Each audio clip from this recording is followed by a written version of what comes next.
പൊങ്കാലയ്ക്കെന്ന പോലെ പൊങ്കാലയിടാനെത്തിയ mini screen താരങ്ങളെ കാണാനും വലിയ തിരക്കായിരുന്നു. പതിവ് തെറ്റിക്കാതെ ചിപ്പിയും ജലജയും മറ്റ് താരങ്ങളും എത്തി. ആദ്യമായി പൊങ്കാലയിടാൻ കഴിഞ്ഞതിന്റെ സന്തോഷം നടി റബേക്ക കേരള വിഷൻ ന്യൂസിനോട് പങ്കുവച്ചു.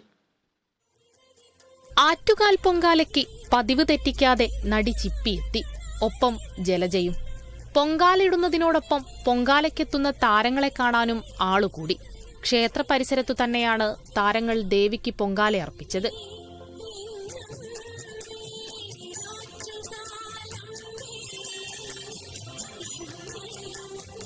കൃഷ്ണപ്രഭ, റബേക്ക സന്തോഷ്, അമൃത, വീണ, സിന്ധുവർമ്മ തുടങ്ങിയവരും ക്ഷേത്ര പരിസരത്തു തന്നെ പൊങ്കാലയിടാനെത്തിയിരുന്നു.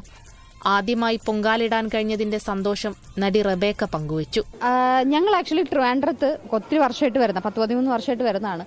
അപ്പോഴെല്ലാം നമ്മൾ പൊങ്കാല കണ്ടറിയുകയൊക്കെ ചെയ്യുന്നുണ്ട്. പക്ഷെ നമുക്ക് ഇതുവരെ ഇവിടെ വന്ന് ഇടാൻ സാധിച്ചിട്ടില്ല, ഭാഗ്യം കിട്ടിയിട്ടില്ല. ഈ വർഷമാണ് അത് എല്ലാ സാഹചര്യം കൊണ്ട് എല്ലാം കൊണ്ട് ഒത്തു വന്നത്. ഒരുപാട് സന്തോഷം. Kerala vision news, Thiruvananthapuram.